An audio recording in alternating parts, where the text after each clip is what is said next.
नमस्कार दोस्तों, स्वागत है आप सभी का अफोर्डेबल स्टडी अड्डा पे। आज का हमारा टॉपिक है अपवाह तंत्र क्या है। What is drainage system. अपवाह तंत्र की यदि हम इंग्लिश देखें तो अपवाह तंत्र को हम लोग कहते हैं ड्रेनेज पैटर्न या ड्रेनेज सिस्टम। ड्रेनेज पैटर्न कहना ज्यादा उचित होगा। DRAINAZEPATTERN।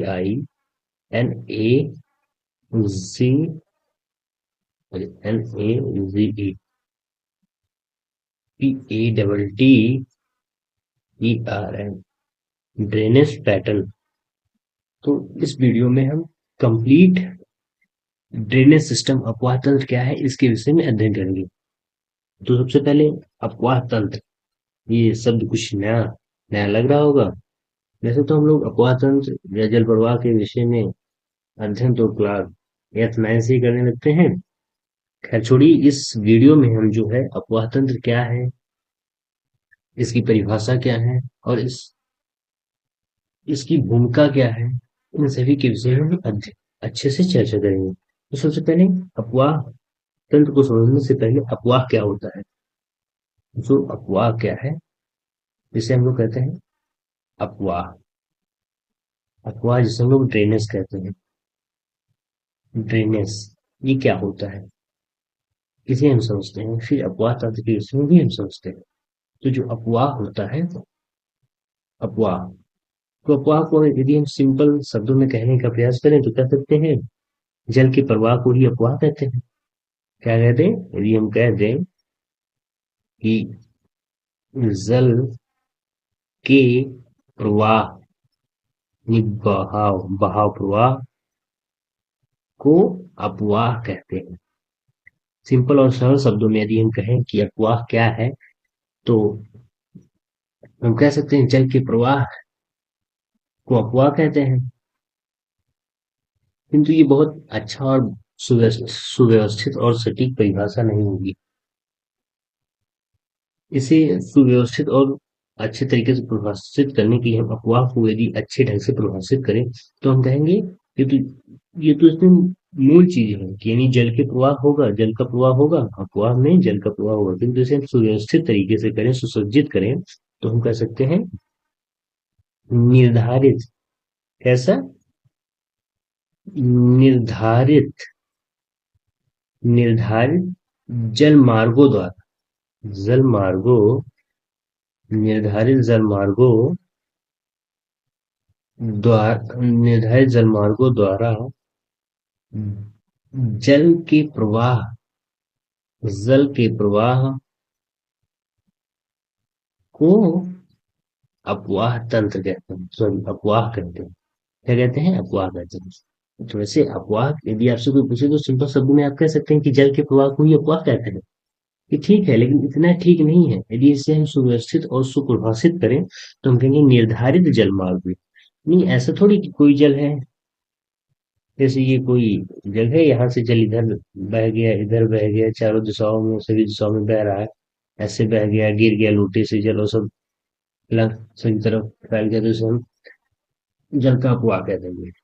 वैसे हम सिंपल शब्दों में बता सकते हैं कि जल के प्रवाह को अपवाह कहते हैं। यदि इसे हम सुव्यवस्थित तरीके से परिभाषित करें तो कहेंगे निर्धारित जल मार्गों। निर्धारित जल मार्गों से आशय है कि कोई नदी है, जैसे ये कोई नदी है तो इसका जल, जैसे यदि मान लीजिए कोई नदी है, इधर पूर्व से पश्चिम की ओर प्रवाहित हो रही है। ये पूर्व है और ये पश्चिम है। किधर है? ये पश्चिम है। तो पूर्व से पश्चिम की ओर प्रवाहित हो रही है, तो ये एक दिशा है और निश्चित जलमार्ग है इसका। निश्चित निर्धारित जलमार्ग से आशय यहाँ जो है हमने लिखा है निर्धारित जलमार्ग को, ये निर्धारित जलमार्ग है। इससे आशय की एक दिशा में प्रवाहित हो रही है और काफी मात्रा में प्रवाहित हो रही है, यानी पूर्व से पश्चिम की ओर आ रही है। तो हम कह सकते हैं, इसीलिए हम कहते हैं कि निर्धारित जल मार्गों द्वारा जल के प्रवाह को हम क्या कहते हैं? अपवाह कहते हैं। तो निर्धारित जल मार्गों द्वारा, नहीं, निर्धारित जल मार्गों द्वारा जल के प्रवाह को अपवाह कहते हैं। तो यदि अपवाह आपसे पूछे कोई ड्रेनेज क्या है, तो इसे सुव्यवस्थित तरीके से और सुसज्जित परिभाषा देते हुए बताइए कि निर्धारित जल मार्गों द्वारा जल के प्रवाह को अपवाह कहते हैं। जो जल का प्रवाह हो वो एक दिशा निर्धारित हो, उस दिशा में हो, ऐसे नहीं तितर बितर हो, ईर घाट पीर घाट ऐसे इधर उधर बह रही हो, तो उसको हम कह देंगे। इसे अच्छे से परिभाषित करते हुए कहिए कि निर्धारित जलमार्गों द्वारा जल के प्रवाह को अपवाह कहते हैं। अब अपवाह तो समझ में आ गया। अब अपवाह से ही बना है, अपवाह से ही बना है अपवाह तंत्र। तंत्र का क्या मतलब होता है? तंत्र का इंग्लिश होता है पैटर्न। पैटर्न, पैटर्न, किस पैटर्न पे आते से, है ना? तो ये जो अपवाह, जलमार्गों के जाल को अपवाह तंत्र कहते हैं। और जो कोई जलमार्ग है, ये पूरब से पश्चिम की ओर प्रवाहित हो रहा है, और बहुत से इसके जलमार्ग के द्वारा ऐसे हो, ऐसे इसका संजाल निर्मित हो जाए, बहुत सारे जलमार्गों का क्या हो जाए, एक जाल जाल निर्मित हो जाए। यानी जो जलमार्ग है, एक जलमार्ग ना होकर बहुत सारे जलमार्ग, जल जलमार्ग को हम एकत्रित रूप से अपवाह तंत्र कह देते हैं। यानी अपवाह हम किसे कहते हैं? तो निर्धारित जलमार्गों द्वारा जल के प्रवाह को अपवाह कहते हैं। और जब यही निर्धारित जलमार्ग बहुत सारे हो जाते हैं, तो इनको हम कंप्लीट रूप से क्या कहते हैं? अपवाह तंत्र कहते हैं। जैसे एक आदमी है या दो आदमी है, उसे हम एक दो कहते हैं, लेकिन यही जब 5 6 8 10 हो जाते हैं, तो इन्हें हम ग्रुप में कह देते हैं। क्या कहते हैं इन्हें? ग्रुप कह देते हैं। इन्हें हम ग्रुप कह देते हैं। जैसे एक लकड़ी है, तो उसे हम एक सिंगल लकड़ी कहेंगे, और जब बहुत सारी लकड़ियां हो जाती हैं, तो इनको हम क्या कह सकते हैं? गट्ठर कह देते हैं। इसी प्रकार जब जलमार्गों के जाल, यानी जो निर्धारित जलमार्ग जिस दिशा में प्रवाहित हो रहे हैं, इन सभी का बहुत सारा जाल, यानी बहुत सारे जलमार्ग एकत्रित हो जाए या जलमार्गों का समूह हो जाए, तो इन्हें हम अपवाह तंत्र कहते हैं। तो आई होप आप लोग को अपवाह क्या है और अपवाह तंत्र क्या है, इसके विषय में अच्छे से क्लियर हो गया होगा। चलिए आगे की ओर बढ़ते हैं। अब अपवाह तंत्र में मेन भूमिका यदि हम देखा जाए, इसमें जो मेनली हमारा फोकस है वो नदी से, यानी रिवर से है। रिवर से है, तो यहाँ जो पढ़ेंगे अपवाह, इसका मेनली मेनली रिलेटेड है ये नदी से। तो नदी क्या होती है, आपको उनमें से किसी को पता है? चलिए नदी के विषय में हम लोग अच्छे से अध्ययन करते हैं, तो आगे की ओर बढ़ते हैं। तो नदी, अब नदी की कोई परिभाषा पूछ लिया आपको कि नदी की परिभाषा क्या होती है।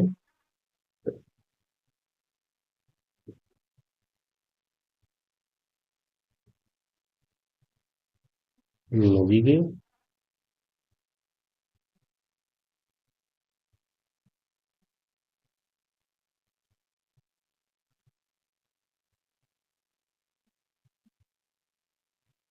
ड्रेनेज पैटर्न, इसको हम लोग जो है क्या,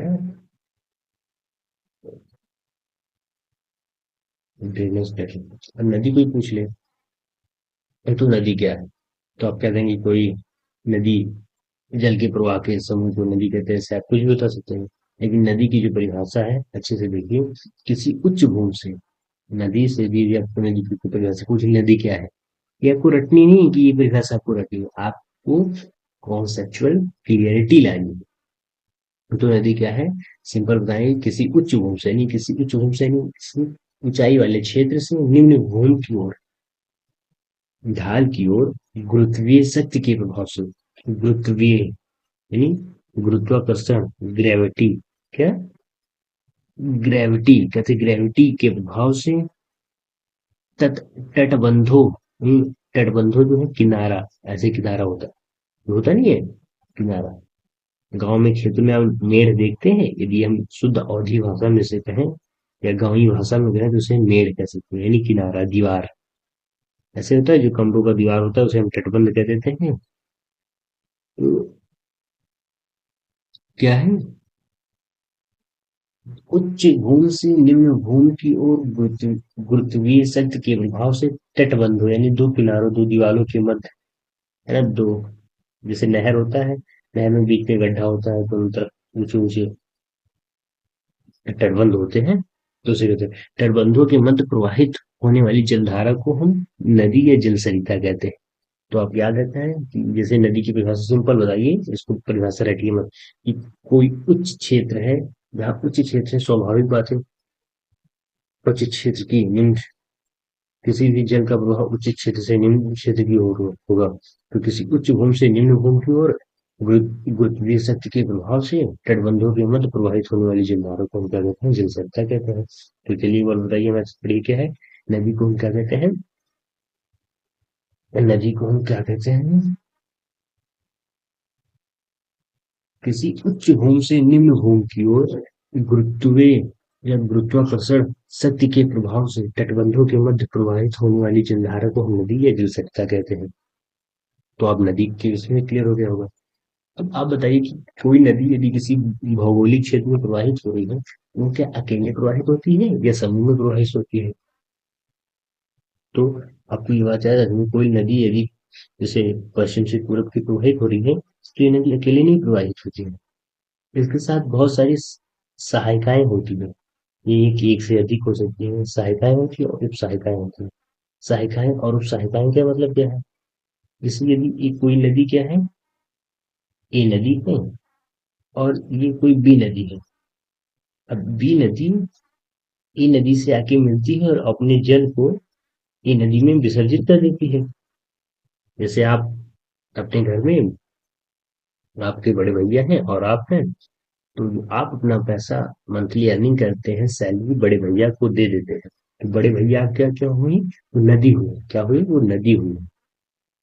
आप भी नदी हो, लेकिन आप बड़े भैया के सहायक हैं, है ना? जैसे सहायक होते नहीं कि आप उनकी सहायता करते हैं, मेन भूमिका रोल जो है आपके बड़े भैया अदा करते हैं। तो वही इसमें है, कोई ये नदी है, ए कोई नदी है प्रवाहित हो रही है, और कोई बी नदी आती है अपने जल को ए में विसर्जित कर देती है। तो यहाँ जो बी नदी होगी वो ए की सहायिका होगी, ए की सहायिका होगी। ये ए नदी है, ये ये बी नदी है। अब ये सी नदी जो है बी की सहायिका है। जैसे आप, आपके घर में 3 लोग हैं, आपके सबसे बड़े भैया हैं, फिर आप हैं, आपसे छोटा भाई है। तो जैसे सबसे छोटे भाई का सैलरी आया वो आपको दिया, तो आपका सैलरी आया, तो आप और अपने छोटे भाई का सैलरी मिलाकर अपने भैया को दे दें, बड़े भैया को। तो इसी प्रकार सी नदी है।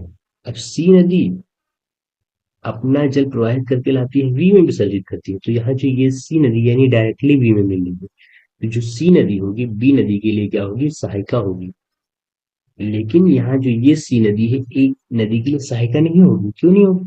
क्योंकि ये डायरेक्टली नहीं मिल रही है, ये इसके थ्रू एक मीडिएटर, ये मध्यस्थ, यानी पहले वी में आके मिलती है, फिर बी के द्वारा इसके जल आकर ए में मिलता है। तो ये मीडिएटर के सहारे मिलती है। तो ये सी नदी ए नदी की उप सहायिका होगी, यानी सहायिका फिर उप सहायिका। सहायिका की सहायिका को उप सहायिका कहते हैं। सहायिका की सहायिका को उप सहायिका कहते हैं। तो वही हम कह रहे हैं, किसी भी भौगोलिक क्षेत्र में, भूभाग में यदि कोई नदी प्रवाहित होती है तो एकाकी प्रवाहित नहीं होती। हमने लिखा था एकाकी नहीं होती। इसका मतलब यही है, किसी भौगोलिक क्षेत्र में प्रवाहित होने वाली नदी एकाकी, एकाकी का मतलब है अकेली, अकेली प्रवाहित नहीं होती है, अर्थात वे अकेली नहीं होती। सॉरी,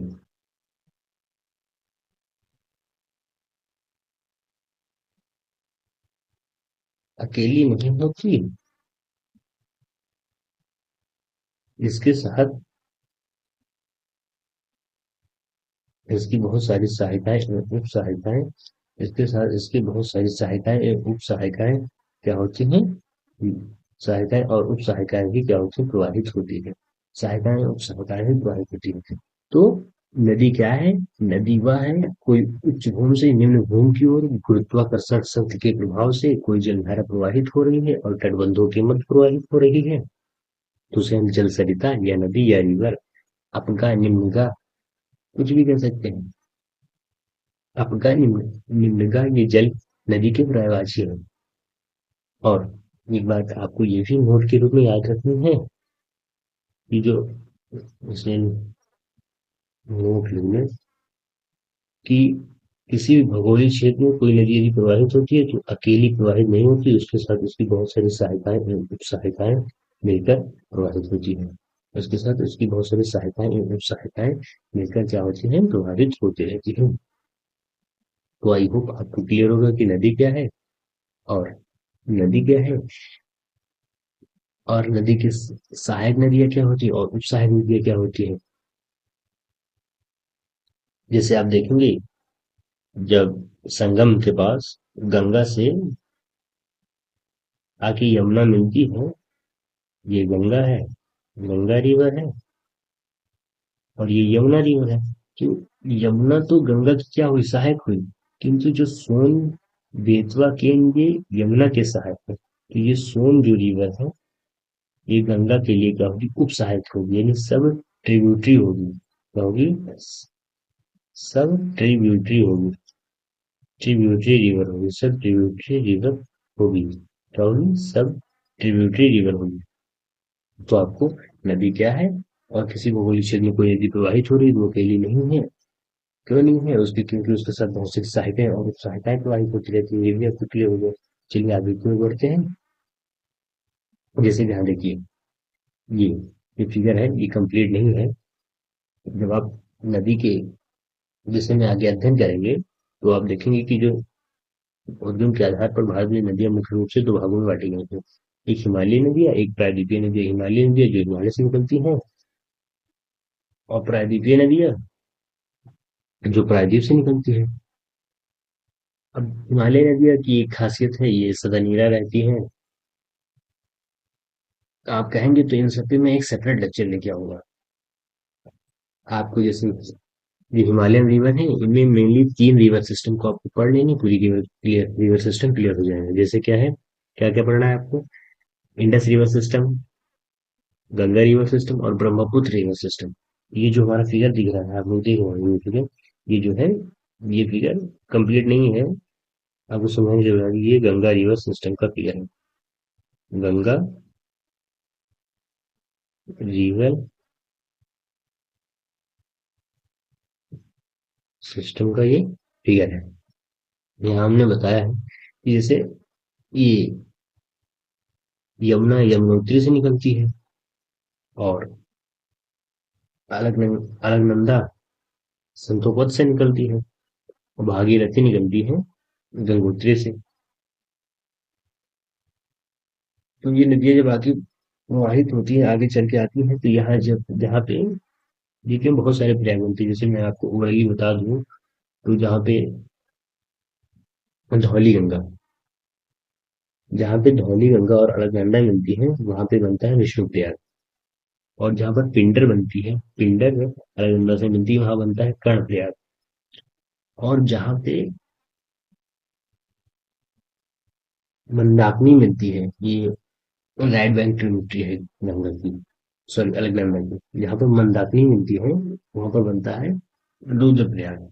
और जहाँ पर भागीरथी और अलकनंदा मिलती है, जहाँ पर गंगा का निर्माण होता है, वहां बनता है देवप्रयाग। और देवप्रयाग के बाद ये हमारा संगम के पास, ये इलाहाबाद के पास गंगा यमुना मिलती है, हम इन नदियों को कहते हैं, ऐसे हम प्रयाग कहते हैं, संगम कहते हैं। तो ये यमुना है, और ये इसकी ट्रिब्यूटरी है। तो यहाँ मैं आपको ये समझाना चाह रहा हूँ, जो आपको समझा दिया आगे, कि गंगा रिवर के लिए ये यमुना ट्रिब्यूटरी है। सहायक नदी क्या है, सहायक है। और ये जो सोन केन बेतवा, ये गंगा के लिए उप सहायक नदी है।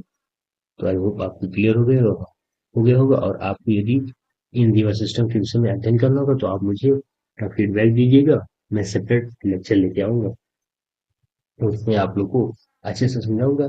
उसमें इसलिए डिस्कशन नहीं कर रहा हूँ क्योंकि ये लेक्चर का जो स्लॉट है बहुत लंबा हो जाएगा, जिससे आपको बोरिंग फील ना हो, इसलिए इसको मैं छोटा रखना चाहता हूँ।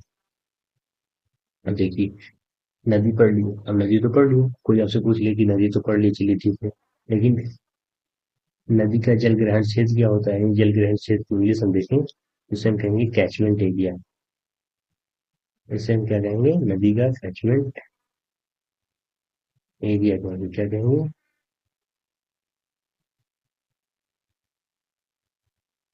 Catchment area.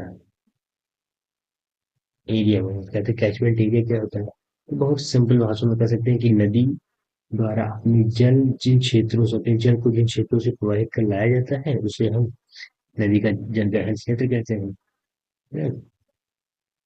सिंपल बताइए कि नदी द्वारा अपने जल को जिन क्षेत्रों से प्रवाहित कर लाया जाता है उसे हम क्या कहते हैं, उसे हम नदी जल ग्रहण क्षेत्र कहते हैं। जैसे कोई नदी, ये नदी है, कौन सी, ये कोई नदी ए है, और ये जो अपना जल है बी नदी, बी क्षेत्र, कोई नदी ए है और ये अपना जल बी क्षेत्र से प्रवाहित करके लाई, यानी बी क्षेत्र से इकट्ठा करके लाई है। तो हम कहेंगे जो बी क्षेत्र है वो एच ई नदी का जल ग्रहण क्षेत्र है, तो वहां से अपने जल को प्रवाहित करके लाएंगे, तो यानी बी जो है ई नदी का जल ग्रहण क्षेत्र है। तो आपको पता होगा कैचमेंट एरिया क्या है। कैचमेंट एरिया आप सिंपल बता सकते हैं, नदी जहां से अपने जल को प्रवाहित करके लाती है जमीन क्षेत्रों से, इन क्षेत्रों को हम उस नदी का जल ग्रहण क्षेत्र कहते हैं। जैसे ई नदी ने जो अपने जल को बी क्षेत्र से प्रवाहित कर लेके आई, या बी ग्लेशियर से प्रवाहित करके लाएंगे, तो हम कहेंगे ई नदी का जो जल ग्रहण क्षेत्र है वो बी। हम नदियों के प्रकार, टाइप्स ऑफ रिवर के विषय में अध्ययन करते हैं। तो जो टाइप ऑफ रिवर्स होते हैं, यदि आप देखेंगे तो टाइप ऑफ रिवर्स की बात करें तो हम इसका कई प्रकार से डिवीजन किया गया है। जैसे एक उद्गम के आधार पर हो गया, जल प्रवाह की अवधि के आधार पर हो गया, फिर दिशा प्रवाह के आधार पर हो गया। तो पहले हम जो मेनली फोकस करते हैं, जो इस वीडियो का मोटिव है जिसके विषय में बातचीत करना चाहते हैं, वो है भारत में उद्गम के आधार पर नदियों को दो भागों में बांटा गया है। भारत में उद्गम के आधार पर नदियों को कितने भागों में बांटा गया है? नदियों को दो भागों में बांटा गया है। तो भारत में उद्गम के आधार पर नदियों को दो भागों में बांटा गया है। एक जो हिमालयन रिवर्स और दूसरा है पेनिनसुला रिवर्स। हिमालय रिवर्स, ये जो हिमालय रिवर्स होती है, ये हिमालय से निकलती है और प्रायद्वीपीय नहीं जैसे साउथ में इंडियन पेनिनसुला से निकलती है, प्रवाहित होती है। चलिए इनके विषय में अध्ययन करते हैं, आगे की ओर देख बढ़ते हैं। जैसे यहाँ हमने मेंशन कर रखा है, भारत में भारत में नदियों भारत में नदियों को उद्गम के आधार पर दो भागों में वर्गीकृत किया गया है। पहला हिमालयन रिवर्स, हिमालयन रिवर्स है। ये नदियां ये नदियां हिमालय से निकलकर भारत के विभिन्न क्षेत्रों तक प्रवाहित होती हैं। जो हिमालयन रिवर्स होती हैं, ये हिमालय से निकलकर भारत के विभिन्न क्षेत्रों से प्रवाहित होती हैं। जो हिमालय से नदियां निकलती है, इनकी एक मुख्य विशेषता है, फीचर से ये जान लीजिए कि यहाँ से प्रवाहित होने वाली नदियां सदा नीरा है, तो वर्ष भर सदा नीरा से हासिल ये है कि इन नदियों में पूरे वर्ष जल प्रवाहित होती रहती है, ये नदियां सूखती नहीं, लगभग सभी नदियां यहाँ की जो है वर्ष भर सदा नीरा रहती है। अगर आपसे पूछे कोई कि हिमालय नदियां सदा नीरा क्यों रहती है, इसके पीछे तर्क दीजिए, तो इसके पीछे तर्क ये है कि जो हिमालय नदियां ग्लेशियर से निकलती हैं, जैसे गंगोत्री, यमुनोत्री, सांगापो, ऐसे सब ग्लेशियर थे यहाँ से निकलती हैं। तो यहाँ पे जो ग्लेशियर्स होते हैं ये पिघलते रहते हैं, जिससे इन नदियों वर्ष भर पिघलते रहते हैं और इन नदियों को जल के स्रोत के रूप में प्राप्त होता रहता है। यहाँ की प्रमुख नदियां हैं सिंधु, ब्रह्मपुत्र, सतलज। जैसे यहाँ की प्रमुख नदी है चंबल है, सॉरी, जैसे सिंधु है, झेलम है, चेनाब है, सभी को जैसे लेते हैं। लेकिन यहाँ की जो प्रमुख नदियां हैं, आपको तीन रिवर सिस्टम पढ़ लेनी हो, इंडस रिवर सिस्टम, ये Indus river system, Brahmaputra river system और गंगा रिवर सिस्टम। इनको आप तीनों को पढ़ लेंगे तो लगभग सभी नदियां, जैसे चेनाब है, राबी है, ब्यास है, सतलज है, रामगंगा है, इन सभी के विषय में आपको क्लियर हो जाएगा। तो आने वाले लेक्चर्स में आप आएंगे तो हम हिमालयन रिवर सिस्टम है, इन तीन रिवर सिस्टम के लिए अलग से एक सेपरेट वीडियो में डिस्कशन कर देंगे। और यहाँ से निकलने वाली नदियां लगभग सभी नदियां पूर्ववर्ती है। अब पूर्ववर्ती का मतलब एंटीसीडेंट है, एंटीसीडेंट है, क्या कहते हैं, एंटीसीडेंट रिवर्स करते हैं। वैज्ञानिक को लगभग सभी नदियां जो है, यहाँ से निकलने वाली लगभग सभी नदियों को वैज्ञानिकों ने क्या कहा है, एंटीसीडेंट कहा है। अब एंटीसीडेंट नदियां क्या होती है, तो उसके विषय में हम चर्चा करते हैं। एंटीसीडेंट नदियां यानी पूर्ववर्ती नदियां, पूर्ववर्ती मतलब पूर्व, पूर्व मतलब पहले, पूर्व मतलब पहले, वैसे समझ उन्हीं जो हिमालय से, तो लगभग हिमालय से निकलते हैं ये नदियां हिमालय की सभी, हिमालय के उत्थान की सभी अवस्थाओं को देखती हैं। यदि सिंपल शब्दों में कहें तो जो पूर्ववर्ती नदियों से आशय कि ये नदियां हिमालय के उत्थान की सभी दिशाओं को देखती हैं। अर्थात कहने का तात्पर्य ये है कि ये नदियां हिमालय के उत्थान से पूर्व प्रवाहित हो रही थी और हिमालय का निर्माण होता गया, फिर भी ये अपनी दिशा में प्रवाहित होती गई, अपने मार्ग को परिवर्तित नहीं की। आप लोग कहेंगे कि सर हिमालय पर्वत इतना है, लगभग 8,000 मीटर, सॉरी 4,800 मीटर जो भी है, एक साइड में नहीं बताइए इतनी ऊंचाई पर है। और ये नदियां इतनी धाराओं पर चढ़कर कैसे प्रवाहित हुई? तो जैसे ये कोई रिवर ये प्रवाहित हो रही है, मान लीजिए ये कोई रिवर है जो हिमालयन कोई रिवर ये प्रवाहित हो रही है अपनी दिशा में, और हिमालय का उत्थान ऐसे हो रहा है। जो तेथिस सी है उसमें भूसैलित यानी जो अवसाद है, इसका वलन होते हुए ऐसे हो रहा है। तो ये नदियां क्या है, जो हिमालय को कट करती है, यानी जिस क्षेत्र में ये नदियां प्रवाहित हो रही थी उतने भाग को हिमालय को अपरदित करती है। यानी ऐसे कोई रिवर ऐसे पर्वत है, और ऐसे ये वैसे हिमालय पर्वत है, क्या है ये सब हिमालय पर्वत है। लेकिन ये जो नदी है अपने उस भाग को कट करते गए, जहाँ प्रवाहित रही थी वहां हिमालय जल का निर्माण हुआ, किंतु उसे अपरदित करते गए, उस भाग को कट करते हुए एक घाटी जॉर्ज का निर्माण करते गए, और ये अपनी ही दिशा में प्रवाहित हुई है। इसीलिए हम इसे पूर्ववर्ती नदियां कहते हैं। यानी जो हिमालय है ऐसे, वैसे पर्वत हिमालय जो है ऐसे, ये सब हिमालय है। लेकिन यहाँ ये नदी प्रवाहित हो रही थी, इसलिए इसको हम यहाँ खड्डा बनाते गए, यहाँ घाटी बनाते गए, हम इसको इस क्षेत्र में जो जितने भी हिमालय के उत्थान है उसको अपरदित करते नीचे लाते हुए, इसलिए ये अपने ही दिशा में प्रवाहित होते हैं। इसीलिए हम इसे क्या कहते हैं, पूर्ववर्ती नदी, एंटीसीडेंट रिवर कहते हैं। इसलिए हिमालय को जो है एंटीसीडेंट रिवर कहा जाता है। हिमालय को इसलिए एंटीसीडेंट रिवर कहा जाता है ना।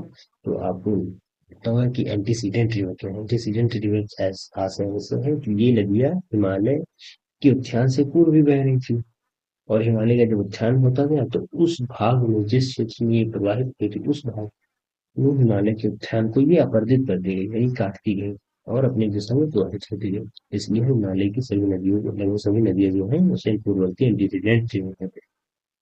चलिए आगे बढ़ते हैं।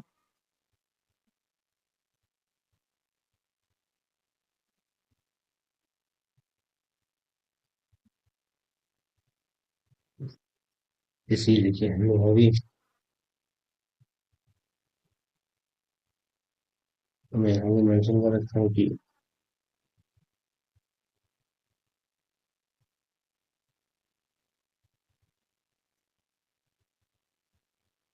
हिमालय रिवर सिस्टम के विषय में, जैसे हमने बताया कि ये हिमालय रिवर सिस्टम आपको जो मेनली इसी पढ़ लेना, जैसे इंडस रिवर सिस्टम है, गंगा रिवर सिस्टम है, और ब्रह्मपुत्र रिवर सिस्टम है। यदि आप इन तीनों को पढ़ लेते हैं, जैसे इंडस रिवर सिस्टम पढ़ेंगे तो आप इसमें इंडस पढ़ेंगे, झेलम पढ़ेंगे, चेनाब पढ़ेंगे, रावी पढ़ेंगे, प्रयाग पढ़ेंगे, सतलज पढ़ेंगे। फिर गंगा रिवर सिस्टम तो यमुना पढ़ेंगे, गंगोत्री पढ़ेंगे, रामगंगा पढ़ेंगे, गंडक पढ़ेंगे, कोसी पढ़ेंगे, बहुत सारी ऐसी नदियां हैं। जब ब्रह्मपुत्र पढ़ेंगे तो सांगापो पढ़ेंगे। जब ये तिब्बत में होगी फिर तो सांगापो के नाम से जानते हैं। लोहित जिसकी ट्रिब्यूटरी है, और ये बांग्लादेश में प्रवेश करती है तो जमुना के नाम से जानती है। और आगे नदियों से मिलने के पश्चात ये गंगा से मिलने के पश्चात ये पद्मा के नाम से जानी जाती है। इन सभी के विषय में कंप्लीट एनालिसिस करेंगे हम आने वाले लेक्चर्स के सीरीज में।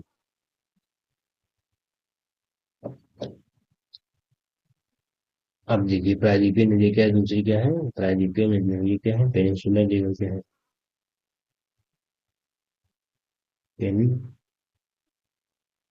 पेनिनसुलर पेनिनसुलर रिवर क्या है, प्रायद्वीपीय नदी, ये नदी दक्षिण,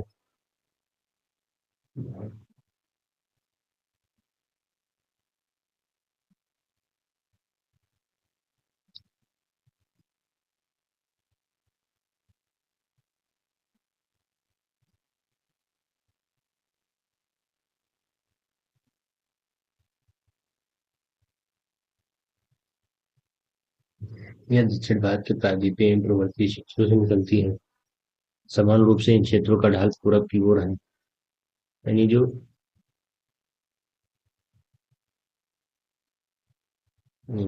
ये नदियां हैं, कौन सी नदियां हैं, प्रायद्वीपीय यानी पेनिनसुलर रिवर है, ये कहाँ से निकलती है, पेनिनसुलर रिवर जो है ये निकलती है साउथ इंडिया यानी प्रायद्वीपीय भारत से निकलती है। कहाँ से निकलती है? प्रायद्वीपीय भारत से निकलती है। नदियाँ प्रायद्वीपीय भारत से निकलती हैं। वहाँ के जो पठारी क्षेत्र हैं, जैसे दक्कन का प्लेटू है,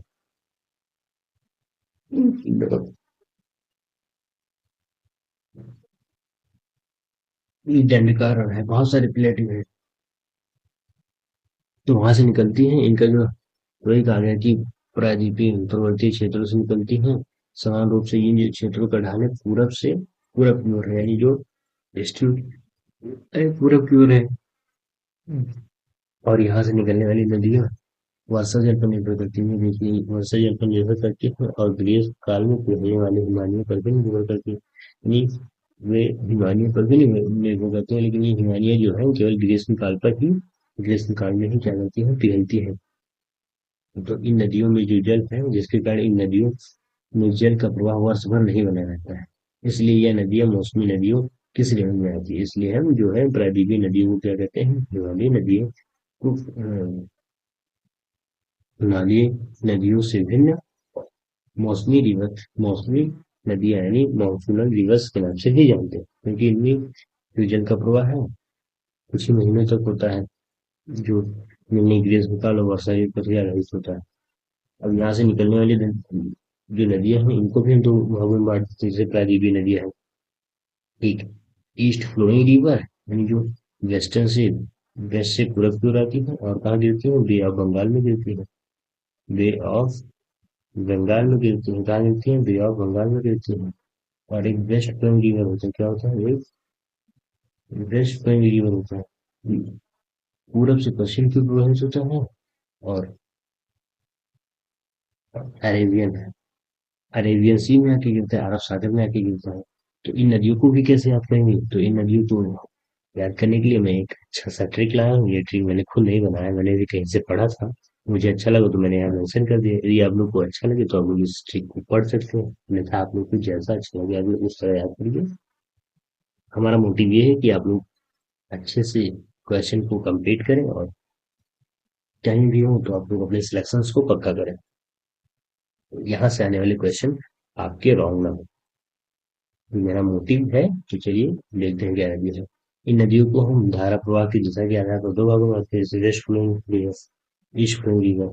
अब जैसे एक बार मैं इनको अब नाम तो वेस्ट फ्लोइंग रिवर में जैसे माही हो गई, साबरमती हो गई, शरावती हो गई, लूनी हो गई, जूपे हो गए, पेरियार हो गए, तापी हो गई और नर्मदा हो गई। ऐसे प्रकार ईस्ट फ्लोइंग रिवर में कृष्णा, कावेरी, गोदावरी, दामोदर, महानदी, पेन्नार, वाजी। तो याद करना है कि पश्चिम में यानी पश्चिम में मासा सालू जूपे ये तीन मित्र हैं। कौन है? मासा सालू और जूपे कौन है? ये तीन मित्र हैं। तो पश्चिम से मासा सालू और जूपे ताना मार रहे हैं। क्या कर रहे हैं? ताना मार रहे हैं। आपको याद रखना है कि पश्चिम से मासा सालू जूपे क्या कर रहे हैं? ताना मारे। मारे ताना या ताना मारे? पश्चिम से मासा सालू जूपे ताना मारे या मारे ताना, यानी पश्चिम से, यानी पश्चिम की ओर प्रवाहित होते हैं। पश्चिम से यानी पश्चिम की ओर प्रवाहित हो रही है। तो अभी हमने लिख भी दिया है, जैसे माँ का मतलब है Mahi, Shara, Sabarmati, Shah S H A, Shyamala, Sharavati, Shalu, L U, Luni. याद रखना है कि लूनी एकमात्र ऐसी भारत की नदी है जो कर्क रेखा को दो बार विभाजित करते हैं, यानी जो ऐसे जो है कर्क रेखा ऐसे कोई कर्क रेखा यहाँ से जाती है तो ये लूनी नदी है जो कर्क रेखा को क्या करती है? दो भागों दो बार विभाजित करती है। कौन सी रिवर है? ये लूनी है। इस फैक्ट को याद रखिएगा। ये क्या है? Tropic of cancer. क्या है? ट्रॉपिक ऑफ कैंसर, जो 8 राज्यों से ऊपर जाता है। अब देखिए, मारे का कोई अर्थ नहीं है, इसलिए से मिलने मिल गया। ता से ताना यानी तापी नदी, और ना से नर्मदा हो गया। क्या हो गया? तापी नर्मदा। तो यानी वेस्ट फ्लोइंग रिवर के हैं पश्चिम से सालू, मासा, जुब्बे, मारे ताना, माही, शारावती, साबरमती, लूनी, जुआरी, पेरियार, पेरियार रिवर को लाइफ लाइन ऑफ केरला कहते हैं, तापी और नर्मदा। इसी प्रकार ईस्ट फ्लोइंग रिवर तो याद रखना कि पूरब की ओर यानी ईस्ट में काका है, कोई काका नाम का व्यक्ति है जिसके गोद में क्या है, पेज है, काका की गोद में पेज है, पेज है। दो काका है तो एक कावेरी हो जाएगी, एक कृष्णा हो जाएगी। गो से गोदावरी हो जाएगी, दामोदर हो जाएगी। मे से महानदी हो जाएगी, पे से पेनार हो जाएगी। और जा से माजी हो जाएगी। तो ये थे नदियों के ट्रिक। आपको अच्छे लगे तो याद करिए, अन्यथा आपको जिस प्रकार से भी याद करना है याद करिए। बस मोटिव ये होना चाहिए कि आपको ये सभी लर्न होने चाहिए कि ईस्ट फ्लोइंग रिवर क्या होते हैं, वेस्ट फ्लोइंग रिवर का क्या होते हैं। जैसे गोदावरी, गोदावरी जो है,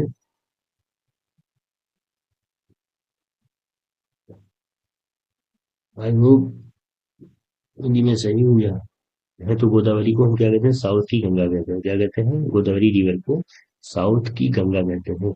साउथ की गंगा या इसे बूढ़ी गंगा के नाम से जानते हैं, शायद इसका पुराना नाम था। गोदावरी का पुराना नाम बूढ़ी गंगा और इसे साउथ की गंगा। तो ये हमारे थे अपवाह तंत्र।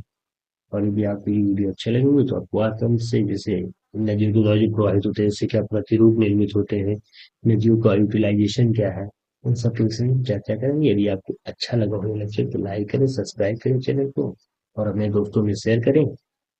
धन्यवाद।